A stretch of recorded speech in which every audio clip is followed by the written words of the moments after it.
Jai Radha Madhava Kunja Bihari.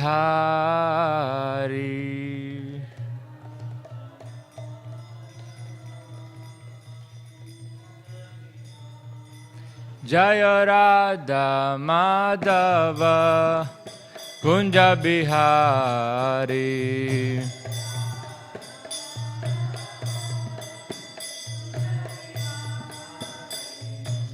Gopijana Vallabha Girivaradhari.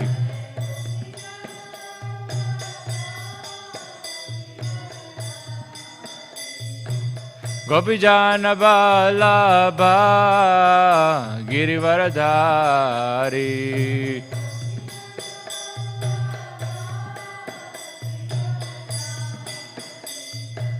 Yashodanandana Vrajajana Ranjana.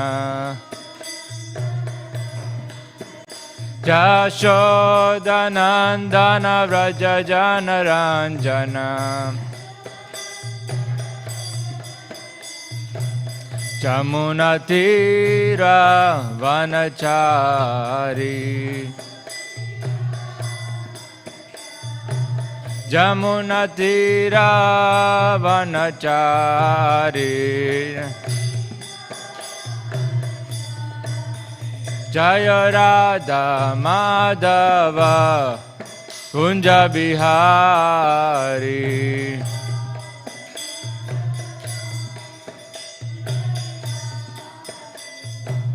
Gopijana Vallabha Girivaradhari.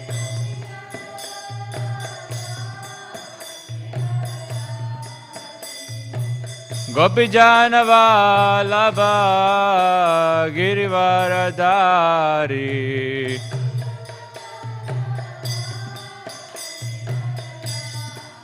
Yashodanandana Vrajajana Ranjana. Yashodanandana Vrajajana Ranjana. Jamunatira Vanachari. Jamunatira Vanachari. Hare Krishna, Hare Krishna, Krishna Krishna, Hare Hare, Hare Rama, Hare Rama, Rama Rama, Hare Hare.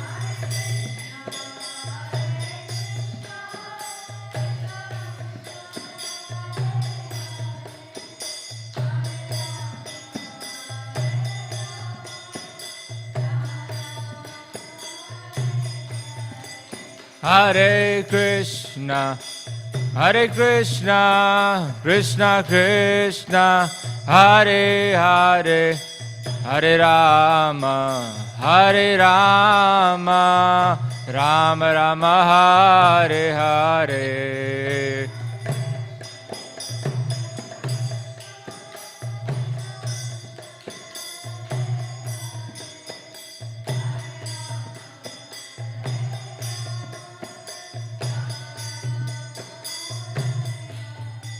Hare Krishna, Hare Krishna, Krishna Krishna, Hare Hare, Hare Rama, Hare Rama, Rama Rama, Hare Hare.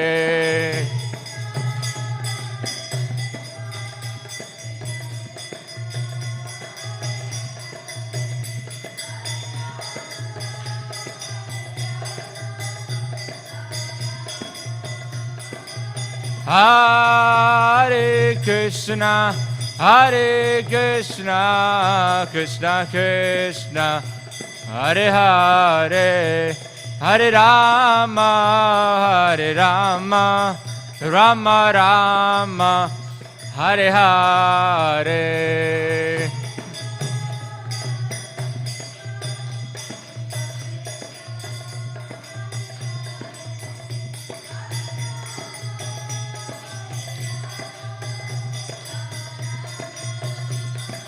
Jaya Jai Prabhupada, Prabhupada, Prabhupada, Jai Prabhupada.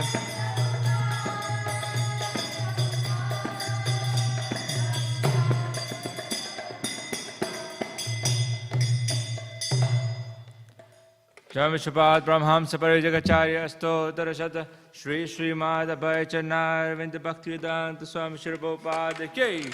Jai Vishwapad Brahmhamsa Parijagacharya Stotra Shata Shri Śrīmad Bhaktivedanta Saraswati Thakur Shri Prabhupada Ki. Jai Grantaraj Śrīmad Bhāgavatam Ki Jai.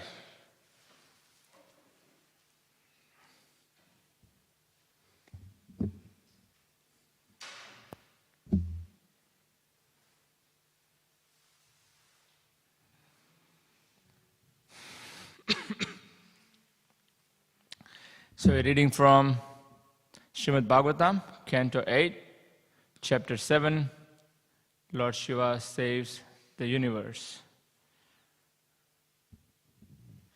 Om Namo Bhagavate Vasudevaya. Om Namo Bhagavate Vasudevaya. Om Namo Bhagavate Vasudevaya. Nabir Nabaste Swasanam Nabaswan. Suryascha Chakshumshi Jalam Smareta. Paravaratma Shrayanam Tavatma. Somo Manodyor Bhagavan Shiraste. Nabir Nabaste Swasanam Nabaswan. Suryascha Chakshumshi Jalam Smareta. Paravaratma Shrayanam Tavatma. Samo Manodyor Bhagavan Shiraste. Nabhir Nabaste Swasanam Nabhaswan. Suryascha Chakshumshi Jalam Smareta. Paravaratma Shrayanam Tavatma. Samo Manodyor Bhagavan Shiraste.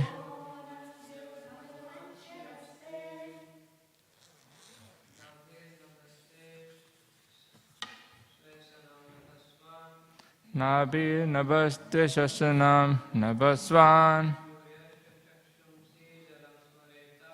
Suryascha Chakshumshi Jalam Smareta.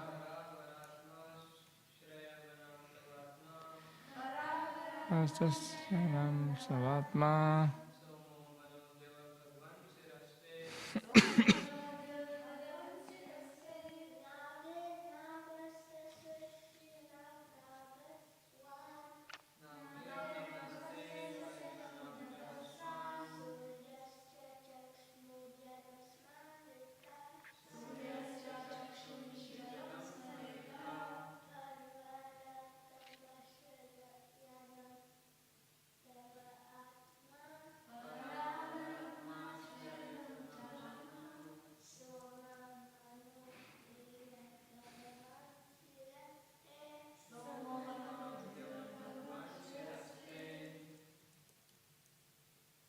Matis.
word translation.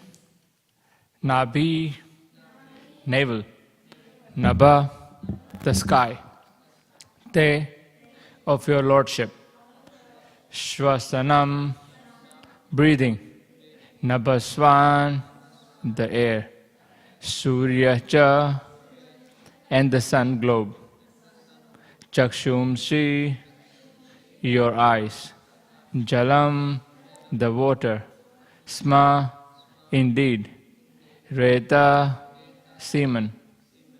Para avara atma ashrayanam, the shelter of all living entities, low and high. Tava, your. Atma, self. Somaha, the moon. Manaha, mind. Dyo, the higher planetary systems. Bhagavan, O your lordship. Shira, head. Te, of you. Translation. O Lord, the sky is your navel, the air is your breathing, the sun is your eyes, and the water is your semen. You are the shelter of all kinds of living entities, high and low. The god of the moon is your mind, and the upper planetary system is your head. So there is no purport, so we are going to read 28 and 29. 28. Kukshi samudra girayo asti sangha romani sarvoshadi virudaste chandam si sakshat tava sapta dhatavas Traimayatman Hridayam Sarvadharma. O Lord, you are the three Vedas personified.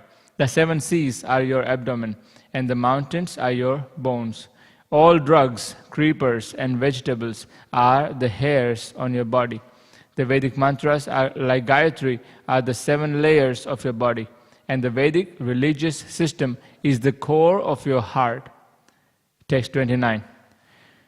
Mukhani panchopanishadastavesha yaistrimshad ashtottara mantravarga yattach shivakyam paramatma deva swayam jyotir avasthitiste. O Lord, the 5 important Vedic mantras are represented by your 5 faces, from which the 38 most celebrated Vedic mantras have been generated. Your Lordship, being celebrated as Lord Shiva, is self-illuminated. You are directly situated as the Supreme Truth, known as Paramatma. Purport. The 5 mantras mentioned in this connection are as follows. 1. Purusha. 2. Aghora. 3. Sadyojhata. 4. Vamadeva. And 5. Ishana. These 5 mantras are within the category of 38 special Vedic mantras chanted by Lord Shiva, who is therefore celebrated as Shiva or Mahadeva. Another reason why Lord Shiva is called Shiva, which means all auspicious, is that he is self-illuminated, exactly like Lord Vishnu, who is the Paramatma. Because Lord Shiva is directly an incarnation of Lord Vishnu, he is situated as Lord Vishnu's direct representative. This fact is corroborated by a Vedic mantra, Patim Vishwasyatmeshwaram Shashvatam Shivam Achyutam. The Supersoul is called by many names, of which Maheshwara, Shiva, and Achyuta are especially mentioned.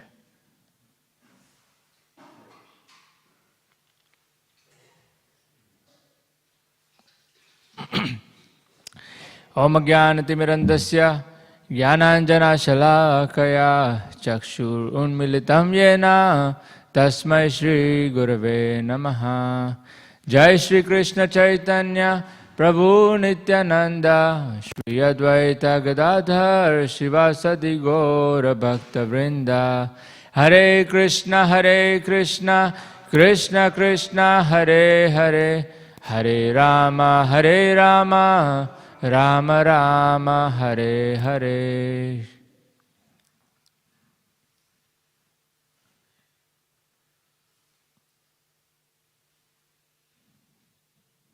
Hare Krishna. So, thank you to all the devotees for coming to the class. Mahatma Prabhu ki jai. So we are continuing our discussion of the chapter, which is demigods are glorifying Lord Shiva. And it's interesting because here we are in the section where in the churning of the ocean is where they have received a poison, halahal, a lot of quantities of poison which is very, very deadly. And Vishnu has recommended demigods to go to Lord Shiva. And Lord Shiva, who is known for the destruction, now the demigods are going to him to save them from the destruction. Yes, it's a bit of an irony. But there are a series of prayers which the demigods are chanting in glorification of Lord Shiva. And if we don't know this context of what is going on, then these verses, they actually show as if, they look as if they're glorifying Lord Vishnu. So it's actually very, very interesting series of prayers where demigods are glorifying Shiva as the protector, the liberator, the Brahman, original cause of all the Vedas, the total of everything within the universe. And soon, in the next couple of verses, where demigods will glorify Lord Shiva's various activities and will ask him for this blessing, request him to destroy this poison by drinking it. So the demigods are following a very, very nice etiquette of approaching a great personality. So there is an etiquette when we approach a great person, when we approach the Supreme Personality of Godhead, when we approach Lord, or when we approach His representatives, when we approach great leaders. There's a way, there's an etiquette to approach that. We can't just go them directly and tell them, okay, do this for me. Give me this benediction, or give me this or that. No, there is the proper etiquette. So when the demons, when they approach, various demigods, they do the various kinds of austerities, which is mostly in mode of passion and sometimes in ignorance. And as soon as the demigods appear in front of them, then they usually come and they straight away ask, okay, give me this, give me that. That's it, finish. But that's not the way how the devotees approach great personalities. They approach by first glorifying such great persons. They glorify them and not just flattering them. Usually in this material world, when we glorifying someone, we often have to flatter the other person because there's usually not so much glory of that person anyway. So we have to say, you have to make something up, at least to appreciate that person. But here we are approaching a great person. So there is a etiquette, and that is that we glorify them first. Why do we glorify them? Is because we understand that they are not our servants. Is that they are not just meant to be always giving us for fulfilling our desires. Actually, it's the other way around, is that we are their servants. So when we are coming in front of the deities, and when we are praying to the deities, we should always, first thing we should always do is we should always glorify them. Some of the very nice glorifications are there in the Bhagavatam by the great devotees in the form of great prayers and verses. So we can chant those verses, or we can just chant Hare Krishna, but we can glorify them, and that is very important because that's acknowledging their position as the masters and our positions as the servants. So this glorification is like a great reminder to us and to them also. And next thing that we do is we show them our dependence on them.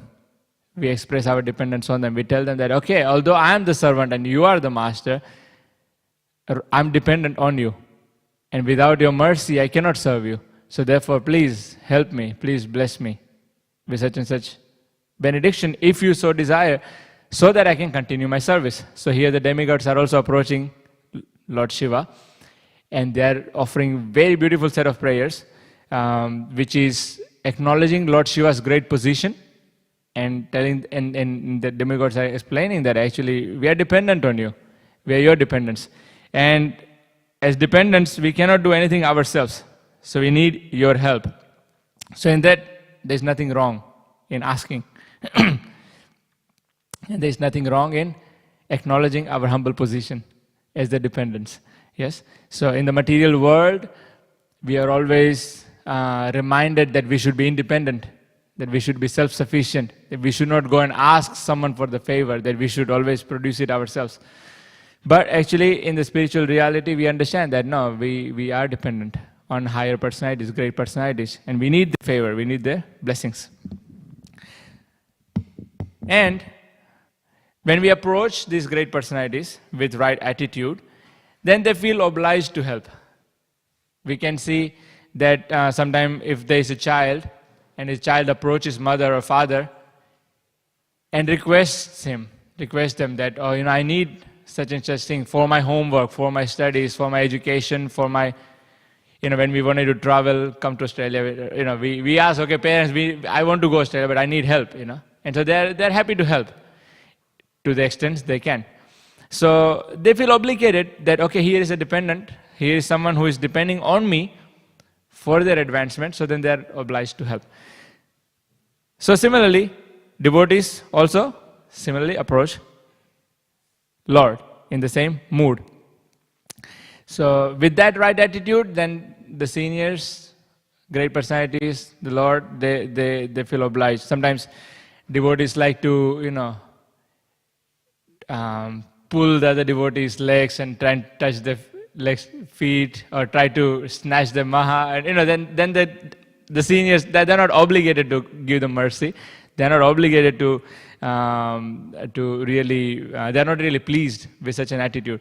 But when the devotee sincerely requests for the maha, or when sincerely request for the blessings, then the devotees, the seniors, they actually feel obliged. They feel that, okay, here is a nice person, may Krishna bless him, And that's a very good attitude. So demigods know this, and therefore they're approaching Lord Shiva with that kind of an attitude. Now we see this set of prayers, and we have been discussing about this, and it's still very nice to be reminded of it, is that why these demigods are saying all these verses, all these glorifications to Lord Shiva. Is it appropriate for Lord Shiva to be addressed as some of these glorifications? Is it, or are they just flattering it? And there's a very nice verse. We obviously resolve our confusion or contradiction by approaching the Shastras, and a great verse in relation to this that's chanted nearly every Bhagavatam class, but it's still very relevant, and we'll still chant in Brahma Samhita, which is Shiram Yatha Dadi Vikar Vilas Vishesha Yogat Sanjayate Nahi Tata Prithak Asti Heto Yasambutam Api Tatha Samupaiti Karyad Govindam Adipurusham Tamaham Bachami. Just as milk is transformed into curd by the action of acids, but yet the effect curd is neither same nor different from milk. So I adore the primeval Lord Govinda, of whom the state of Shambhu is a transformation for the performance of the work of destruction. So, is Lord Shiva same as Vishnu, or is it different? Well, this verse is explaining that actually there's not much difference. It's very similar. Actually, Lord is very similar to Shambhu, and there's this transformation. The Lord is transformed into Shambhu, into Lord Shiva, for a very particular mission, for a specific mission. And that mission is to deal with the material energy. Because Krishna, being completely spiritual, has nothing to do with the material energy. And we can we hear in the Bhagavad Gita, where we hear that all these different material elements and the material energy is actually the separated energy of the Lord. And so therefore, because it's a separated energy, Krishna is not going to interact with something that's separated from him. So therefore, there is a agency by which he interacts with the material nature, that agency, that glance through which Lord impregnates the material nature. That is Lord Shiva.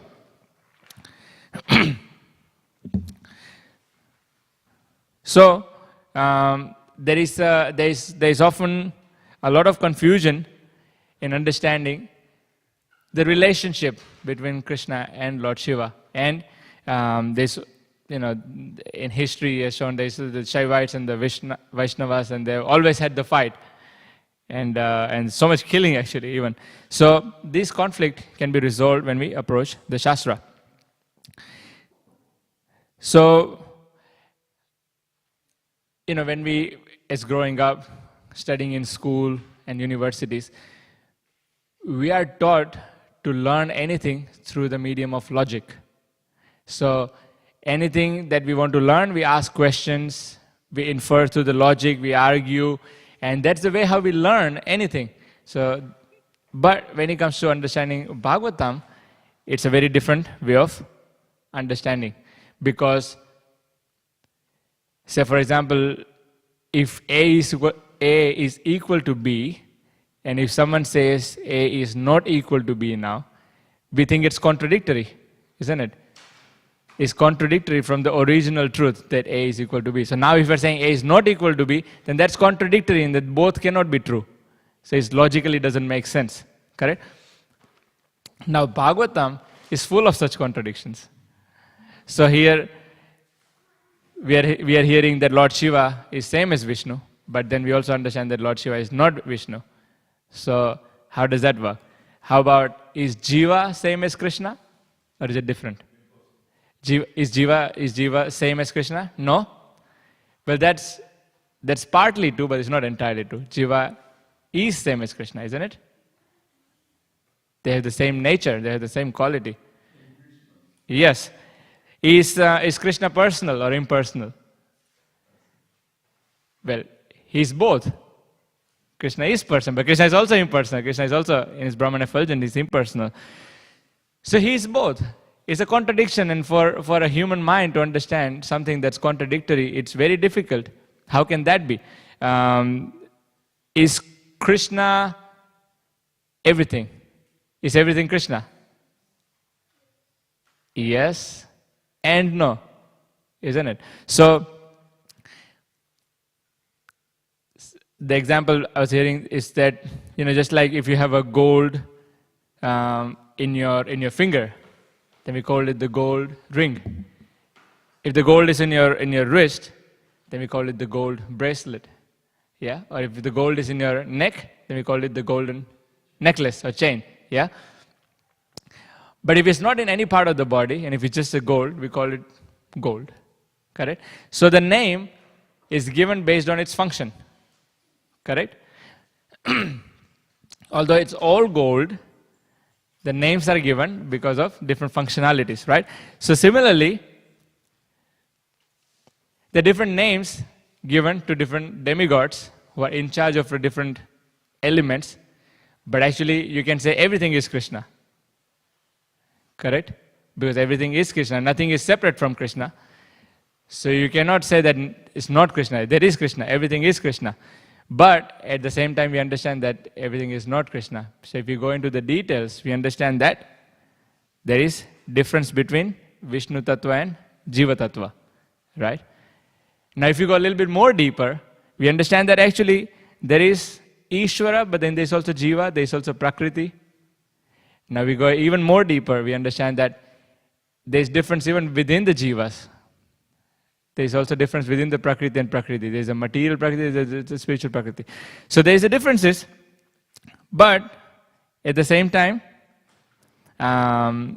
so that's a point to understand that although there are contradictions, and sometimes it can be hard to understand. So similarly, when we understand that there are different elements, so we also understand that there is another element, that is Shiva, Lord Shiva, or the Shiva Tattva, which is different from Vishnu. It's a transformation of Vishnu.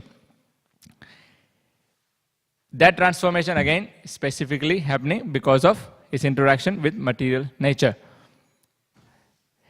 But it's not just that Vishnu is same as Lord Shiva, or that Vishnu, but actually Lord Shiva is not just that he's different personality, but it also has different activities.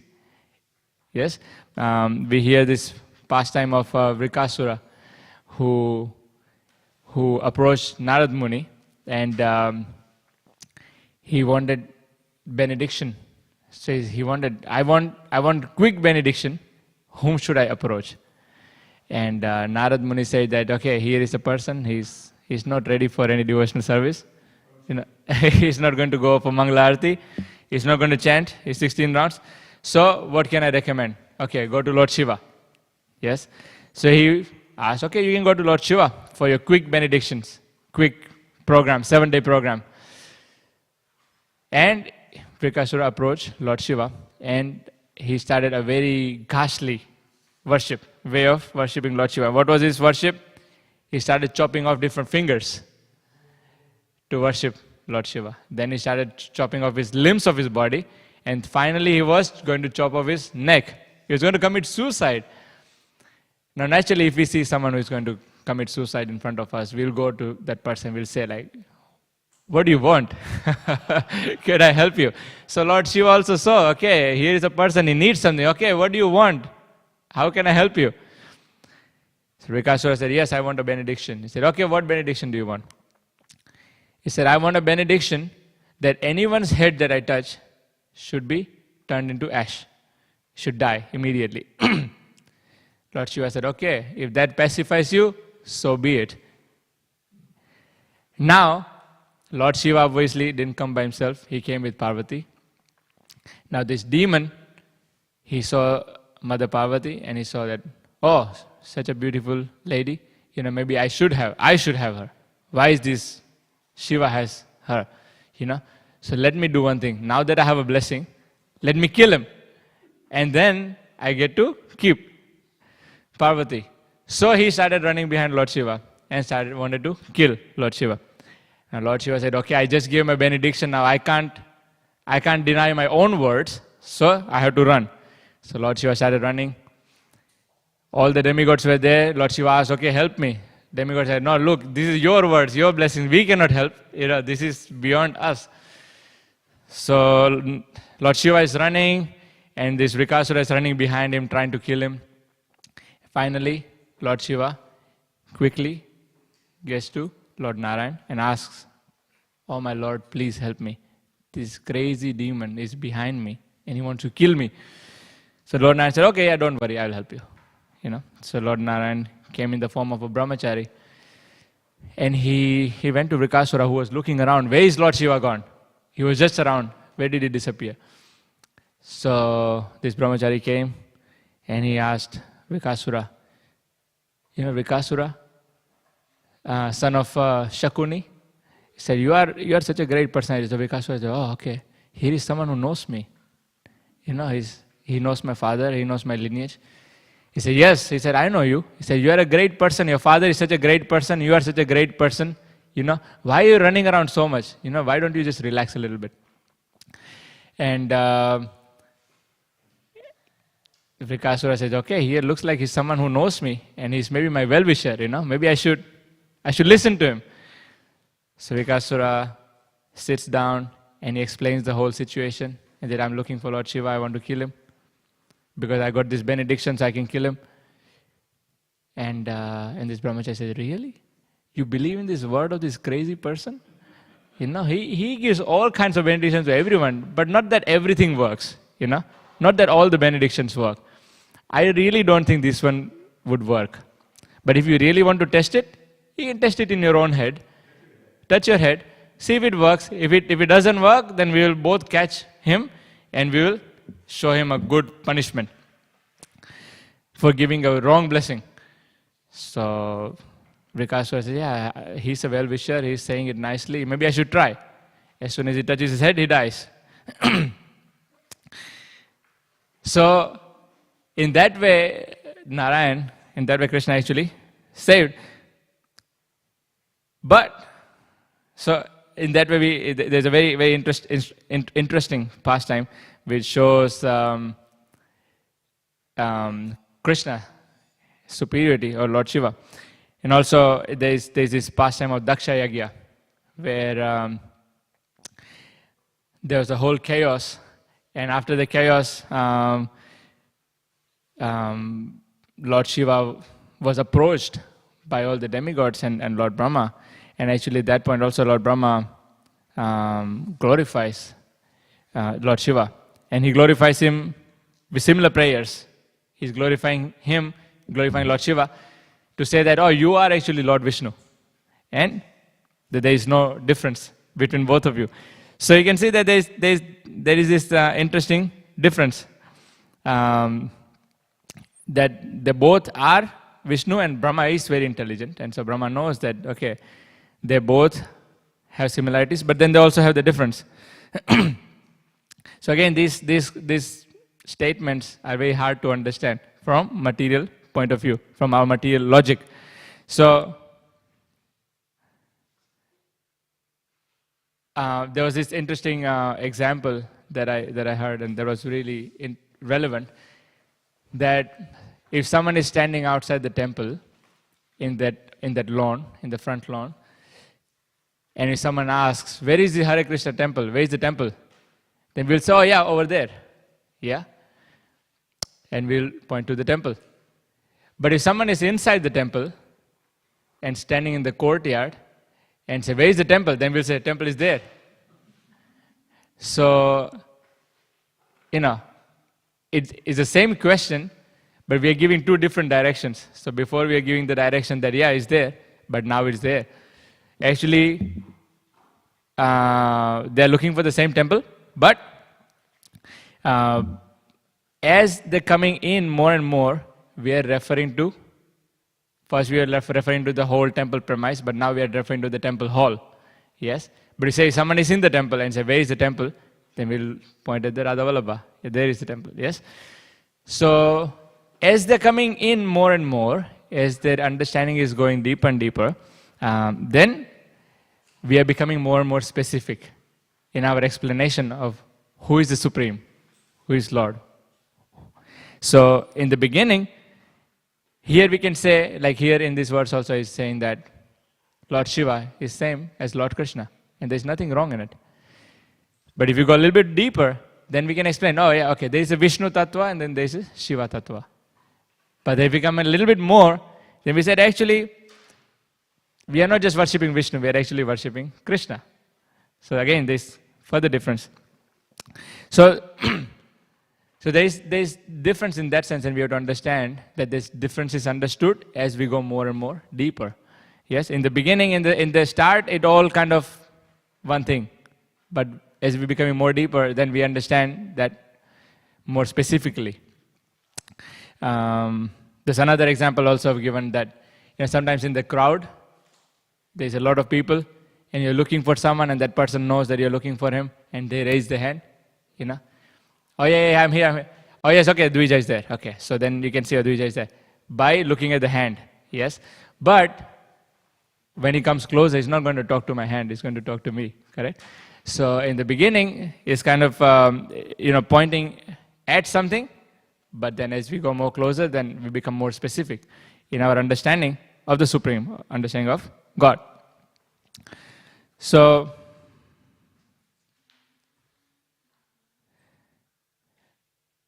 here we can understand that one quote, one very nice from Chaitanya Charitamrita, and I couldn't find the reference, but it's in the Krishna Das Kaviraj Goswami where he says that it's a glorification of one incarnation, glorification of one expansion for the activity of another expansion is not a fault. So let's say, for example, if you say that Varahadev created the universe. Obviously, Varahadev didn't create the universe. That particular incarnation or expansion didn't create the universe. But it still holds true because it's by glorifying Varahadev, we are also glorifying all the Vishnu Tattvas, and in that way we are glorifying Krishna. Or we can say that Krishna protected Prahlad Maharaj. Whereas actually Narasimha Dev protected Prahlad Maharaj. But it's not wrong in saying that Krishna has protected Prahlad Maharaj, yes? So similarly when we say like, oh, Krishna killed such and such demon. Actually Krishna never kills any demons.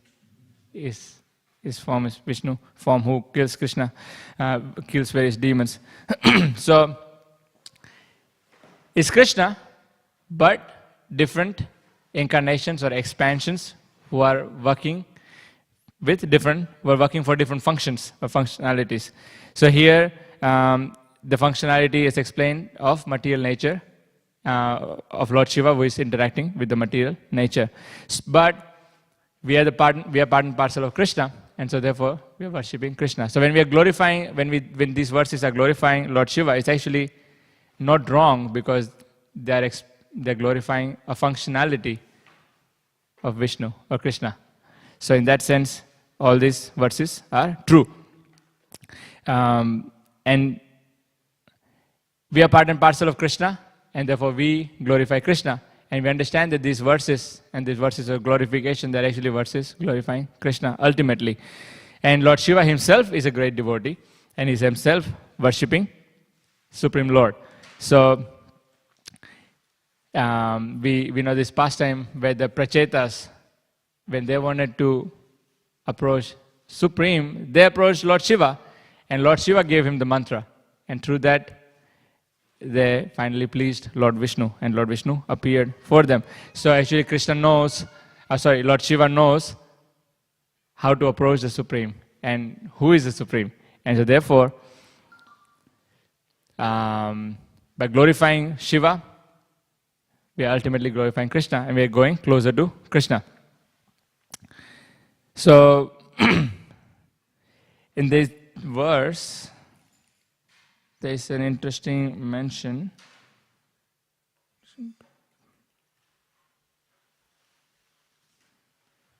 Yat tach Shivakyam Paramatma Tattvam. It's a very nice,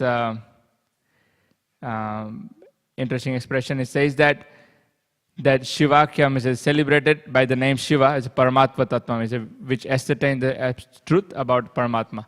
In other words, that Lord Shiva here is being addressed as Paramatma. And again, it's not wrong in saying that, because after all, we are pointing in the same direction, like we explained the example of temple. And so therefore this Paramatma, this Vishnu, who is sitting in every one of our heart as Paramatma for millions of years. And for millions of years, he's waiting for us so we can turn to him. Now, if we ask someone, if you're going for a program, if you're going for some service, and you ask if devotee is waiting there in the car, if someone is ready to drive home, you say, okay, wait for me for 2 hours. The devotee is not going to wait. Even if friends are waiting at the tram, they're not going to wait for us for 1 or 2 hours, right? They will leave. But Krishna is so merciful that he's there in our heart for millions of years, and he's just waiting for us. While he's waiting for us, not just in the human form, but he's also waiting for us within our heart, while we are in all different kinds, going through all different kinds of species, in the form of a human, in the form of birds and beasts, all kind of insects, and Lord is still within the heart as the Paramatma, waiting all the while that we will turn to him and will surrender to him. Now, while he is waiting all the while, is he getting any benefit of waiting? No. And that shows that actually he is waiting only out of his love for us. So, now it's time for us that we show our love to him by actually turning to him. So, it is explained how the Paramatma within the heart of all the living entity, he actually expands in the form of Guru, spiritual master, in the form of all the devotees, in the form of scriptures like Bhagavad Gita and Śrīmad Bhāgavatam. And he comes to us and he gives us the instructions and tells us the way how we can surrender to Paramatma. We can surrender to the Supreme. We can surrender to Krishna.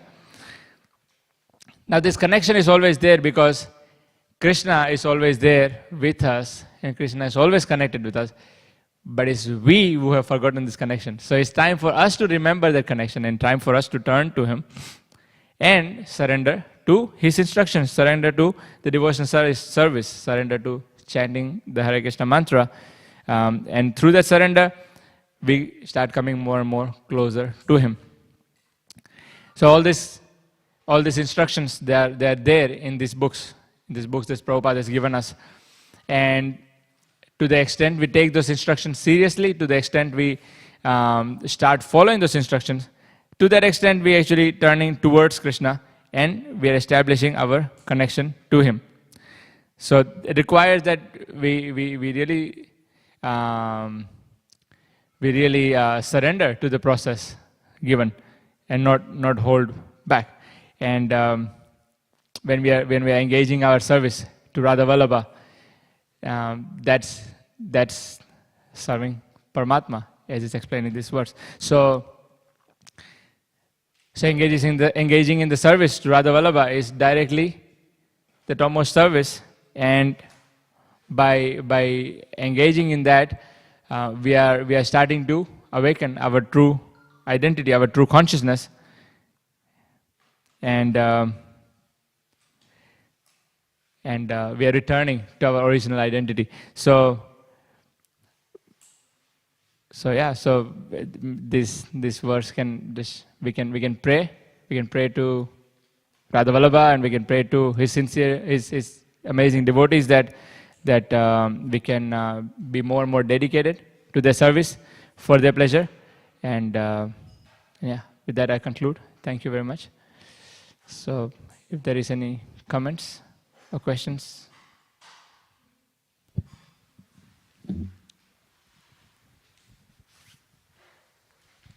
Hare Krishna, Prabhu. Thank you for the nice class. Prabhu, we see in Bhagavatam, I was reading 8th canto, 7th chapter, the 21st text, where we see Prachetas, they glorify Lord Shiva as the Supreme. And this was kind of disturbing because we know Śrīmad Bhāgavatam cannot be wrong. Similarly, in canto 4, when the father of Dattatreya, he calls upon for a son, then all three, Lord Brahma, Lord Shiva and Lord Vishnu, they come along and they say they're all the same. So how do we understand? Okay, so so here explained in the earlier verses where it's explained how Prachetas are glorifying Lord Shiva is the Supreme, and you mentioned the example of the father of Dattatreya who called him. So when they were worshipping father of Dattatreya, Archie and Atri. Yeah. So when Atri Muni, when they're worshipping for the Supreme, but all the three personalities came. So how do we know? Because it's not being very specific. Certain places it's not being very specific who is the Supreme. So we have to understand. That's the reason why we have to understand Bhagavatam in the proper context. And actually, one point that I didn't mention, and thank you for reminding, is that all these contradictions are actually resolved by the mercy of Guru and Krishna. And so therefore, these apparent contradictions are actually to be understood in the light of the overall conclusion of the Bhagavatam. So we can understand that the Supreme Personality of Godhead is Krishna, as is explained in the Bhagavatam and the Bhagavad Gita and in Brahma Samhita, etc. So Prachetas are glorifying Lord Shiva, which again, to the example, we mentioned how Lord Shiva is not different from Vishnu. And so therefore, addressing Lord Shiva as the Supreme is actually not wrong. Although when we go a little bit more deeper and specific, then we can understand that, okay, there is a difference, and that Lord Shiva is a transformation of Lord Vishnu. And so therefore, Vishnu is the source of Lord Shiva. But all these prayers, when given in a certain context, then they hold true to the meaning. And in the example of Atri, when he's worshipping the Supreme, because it's explained, and Prabhupada explains in those purports, that Atri himself was not very clear of whom he is worshipping, and because his understanding of the Supreme was not clear, therefore all the three personalities came. Because and then when they appeared, they told Atri that actually you were not very specific. Whom did you want? So you asked was the Supreme Personalities, and then we all have come, and we'll all give you one son each. So is it okay? Yeah, Thank you. Yeah. Anything to add? Hare Krishna. Hare Krishna.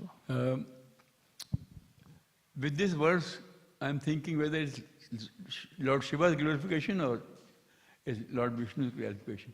Because it's written, Jalero Sma Reta.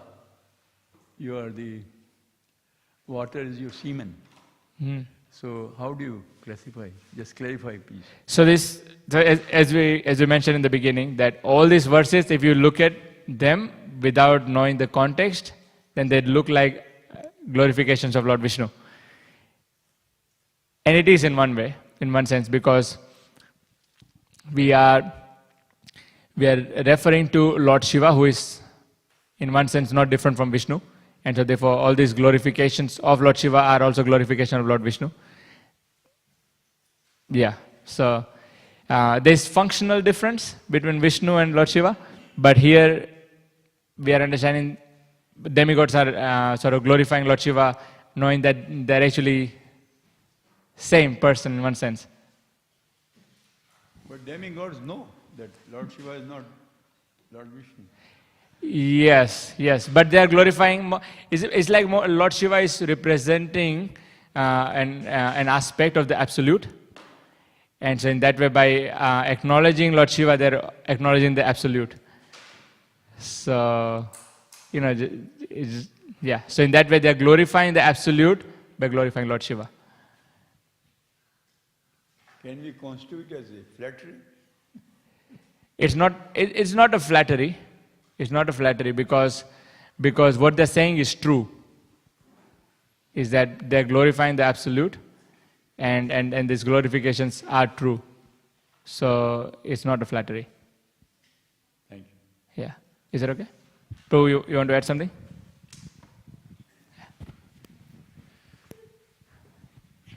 Okay. Thank you very much. Granth Śrīmad Bhāgavatam ki jai, Śrīla Prabhupada ki jai.